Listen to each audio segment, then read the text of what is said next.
You ever hear a story so strange, so eerie, so completely drenched in the impossible that it itches at the back of your mind long after it's told? No? Then let me be your first. Now, I know some folks like to talk big, campfire lies and beer-fueled ghost tales. But what I'm about to share with you is neither drunken rambling nor whispered folklore. This one was told to me by my grandfather. And when he told it, he didn't smile. He didn't blink. He just stared off, like he was watching it all happen again right there in front of him, like the memory itself still breathed. This happened when he was a younger man, back in the days when roads were dirt and darkness wasn't something you could banish with a flashlight app.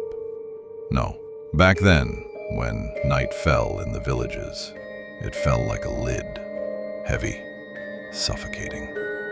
You couldn't see your own feet if the moon decided to stay hidden. And if you got caught outside, you learned real quick that shadows can play tricks on even the strongest mind. Grandpa used to make frequent trips into the nearby town, about 15 kilometers there and back. He'd leave at sunrise and usually return by nightfall, when the frogs began their chorus and the world turned blue with dusk.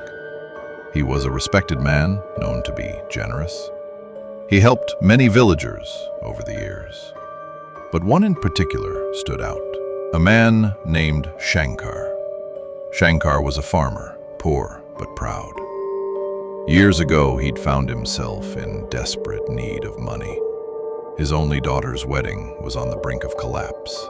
Grandpa didn't hesitate. He gave him what he needed, no contracts, no interest. Just a man helping another because that's what decent people did back then. Anyway, on one particular evening, things went sideways. Grandpa stayed too long in the town. Business had run late, and the clouds were already muttering with rain when he left. By the time he reached the edge of the fields leading back to the village, the sky had cracked open like an egg, and the downpour came. No flashlight, no stars, just cold, wet earth and an endless stretch of black. He got lost. Now you gotta understand, out there, when the road disappears and the only sound is your own breath bouncing back at you, panic creeps in like fog. Grandpa wandered for what he said felt like an hour, mud sucking at his boots, branches snagging his coat, when suddenly, a voice, familiar, gentle, sob, don't just stand there. Come, this way. Grandpa turned. There, holding a lantern high. Forgive the frightful interruption, but like, subscribe, and ring the bell a hands before it rings for you. Was Shankar. Said he'd seen Grandpa struggling from a distance, told him to follow close. He'd light the way from behind. Only one rule. Don't look back, he said. Keep walking. I'll guide you. Grandpa didn't question it. He was exhausted, drenched, and damn grateful to see a familiar face. So he walked. And behind him, the soft glow of the lantern bobbed like a firefly. They talked along the way.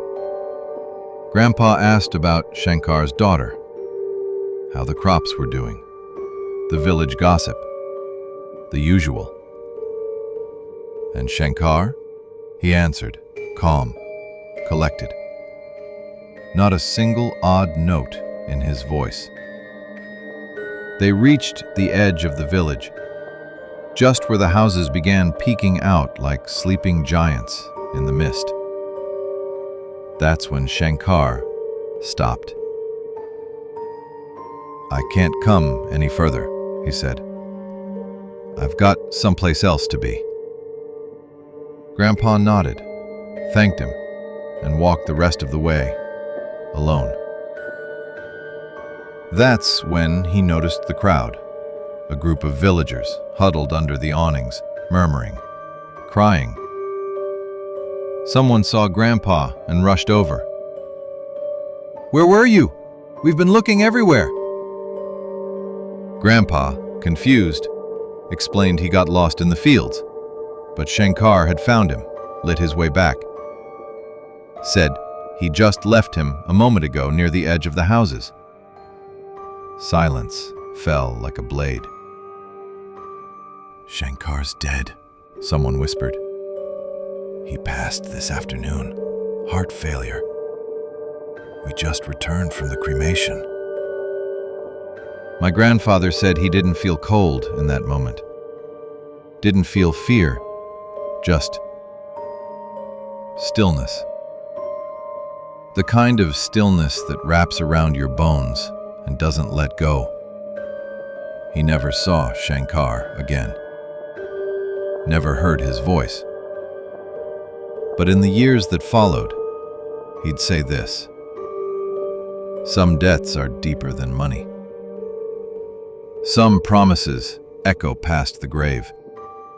And when a man honors a kindness with loyalty, even in death, that's something the living ought to remember." So when you're walking alone at night, and you think you hear footsteps that match your own, or you feel a warmth in the darkness when there shouldn't be any light, don't panic. But whatever you do, if someone says not to look back, don't. Like if you're still breathing.